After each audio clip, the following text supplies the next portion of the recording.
But that's happening to me in my virtual realities already, even before they manifest. So I'm thinking that's interesting, because it seems like it's already commonplace in my life, in my virtual realities. So I told my inner being, well, let's just go for the joy. Let's just not focus on, I want this and I want this, I want that. I just want to be a happy little camper. What is it that you do want? Let's talk. I just want to be happy and not be drawn to that I have to be successful and in the eyes of the world, because it's so relative. And then I get lost and I feel so insignificant when I look around and I see people, brain surgeons and all this good stuff, seem to be contributing, and I'm sitting here saying, I just want to be happy. I feel like maybe there's something wrong with just not really having a passion. Like I've known since I was 3 years old, I want to be a doctor. Well, that sort of thoughts have never come to me. We have to say to you that we see a lot of physical friends who are working with everything they've got to contribute in a powerful way, who have managed to get themselves into a place of such disconnection that they have no access to the power, and therefore they have very little to contribute. In other words, do not underestimate the power of connecting. That's what I need to be clear on, Abraham, because I really don't have any lofty goals other than to be happy and just flow. And what do you think that Jesus meant when he said the meek shall inherit the world? He meant, in a place of non-resistance, all thing desired flow. You see? And so it's okay just to have a goal. I want to be happy and just sit here and just flow with the energy. Well, we hope so, because it is the body of our work. Because I know that I'm different than most people, because they have such lofty goals, and I'm sitting here and I just want to be happy and just be a source of support for anybody who needs me. And I do find a lot of people see that and they come and ask my opinion because they know it's so different than what they're going to hear from everybody else. So I think I've been a mediator throughout my life for two opposing forces, whether it be my family, at work, anywhere. I just seem to be, but you see, that mediator. There are a lot of different ways of approaching life. There are a lot of people that are approaching life in lots of different ways, and we are not for a moment calling any of them wrong. But never question the value in your quest for joy, because your quest for joy is the most important thing that you could ever want and then achieve, because that's your alignment to source from which all things flow, you see. So you've got some choices. You can be not sure of what you're really about and feeling ornery about it, or you can not be sure of what you're really about and feel hopeful about it. You can feel not sure of what you're about and feel certain about it, feel optimistic about it, or you can not be certain about what you're doing and feel pessimistic about it. In other words, you have so much leeway and so much latitude here.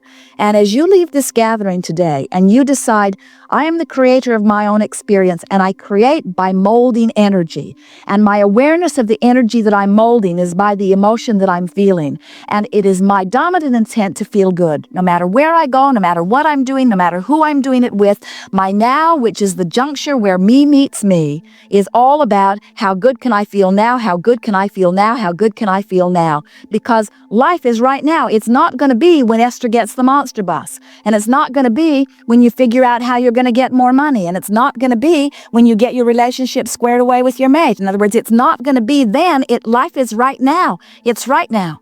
And so when you decide to take the bull by the horns and you decide that you're going to feel better now, not the best you've ever felt, but better now. My dominant quest is the feeling of relief that I always get when I release a little resistance and get more in sync with who I am. And as you play this game more and more, the material things matter less and less.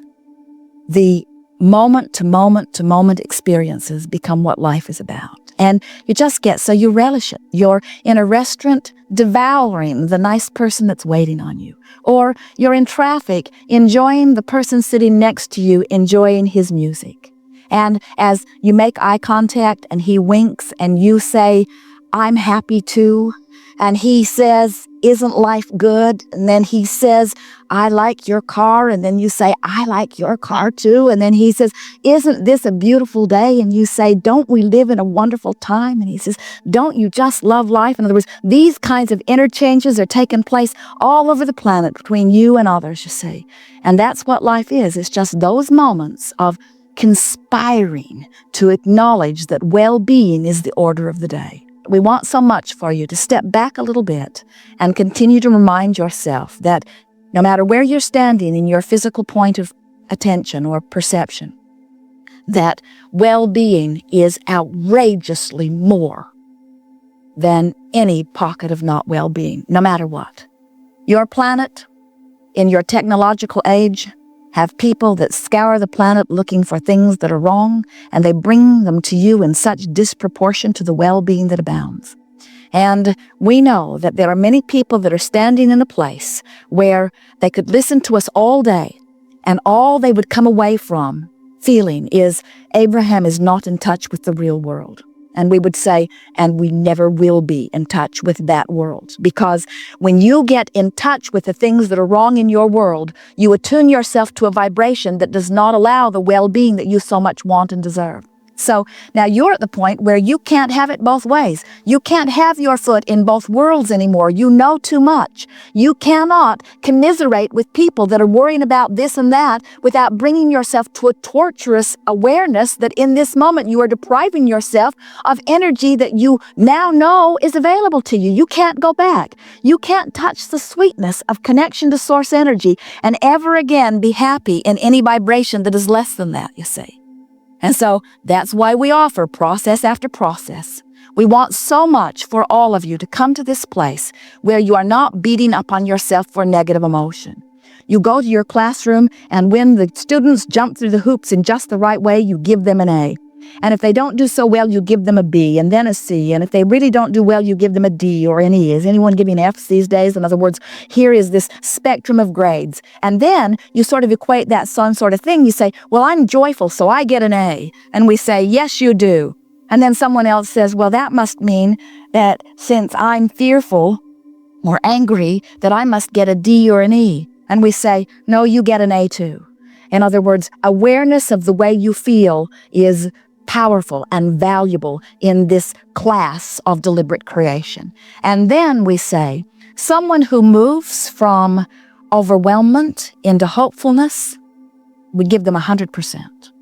Someone who moves from despair into anger, we give them 100% on the test. In other words, we want you to let your relationship with you be the only thing that matters. It doesn't matter what anybody else is doing or how anybody else is feeling, because they have a whole other set of criteria that you don't have access to. What everybody is feeling, no exception, is the barometer between their vibration of desire and their current state of vibrational attraction. That's what everybody is feeling, you see. And you just cannot compare what anybody else is living to what you're living. But you can say, I was bummed out this morning and I cheered myself up. You can say, oh, I was feeling very irritated and now I feel better. You can say, when I think about this, it makes me feel angry, but I've got myself to the point now that when I think about it, I just feel frustration. In other words, you can control your vibrational offering, which means you can control the way you feel. You've got to leave everybody else out of the equation. You have to come to the point that you don't give a rip what anybody else thinks about where you stand. Because when you factor in their considerations about all of this, you lose your awareness, you lose your proximity, you lose your quantifiable emotional journey. Okay, but I do have one more question. It's a quickie.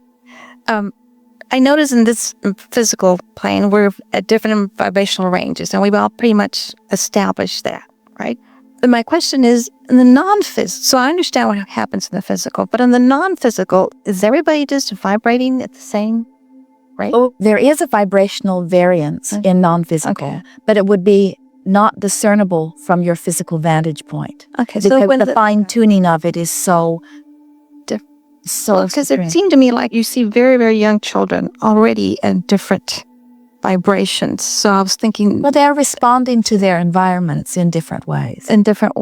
But that's what I'm asking. What is it within like my family that I found you and my sisters didn't, even though we were all brought up in the same family and economic and ethnic environment? Well, we would say very different. The circumstances of your life experience caused you to launch rockets of desires, and the circumstances of your environment caused you to allow those rockets of desires to be satisfied? In other words, wouldn't you say that your lives are different in many ways, not just that way?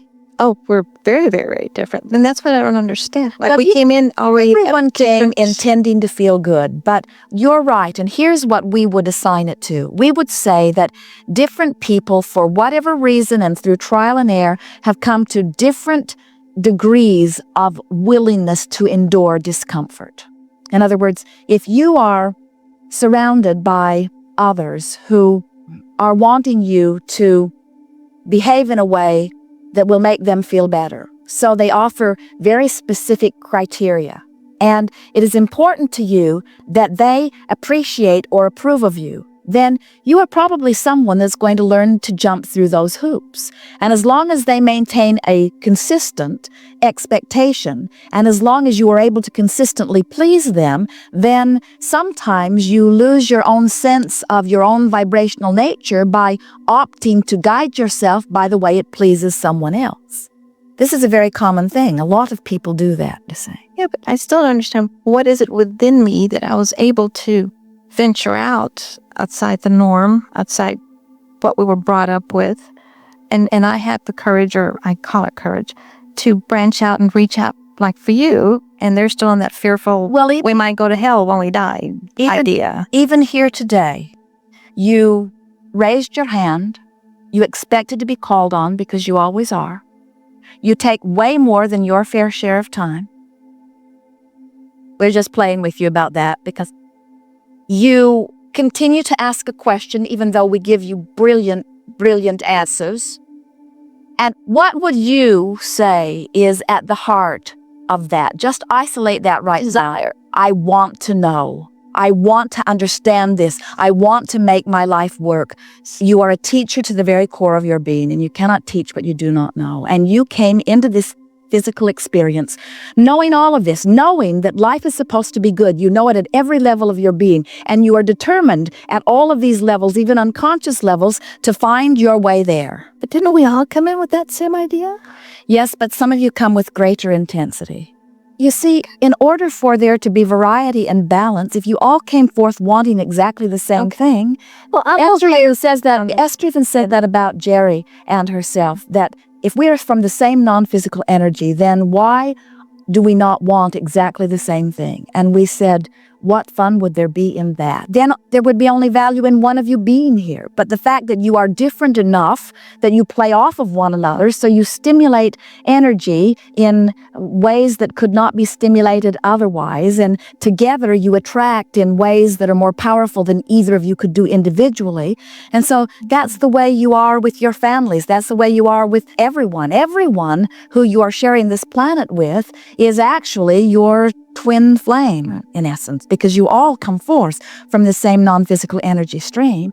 And you said, let's go forth and mix it up and be different enough that we stimulate one another to clarity about what we want. And let's use our guidance system, our guidance that comes forth from within in the form of emotions, to know where we stand.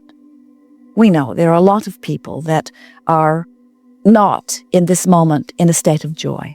But there are a lot of people who are in this moment in a state of joy.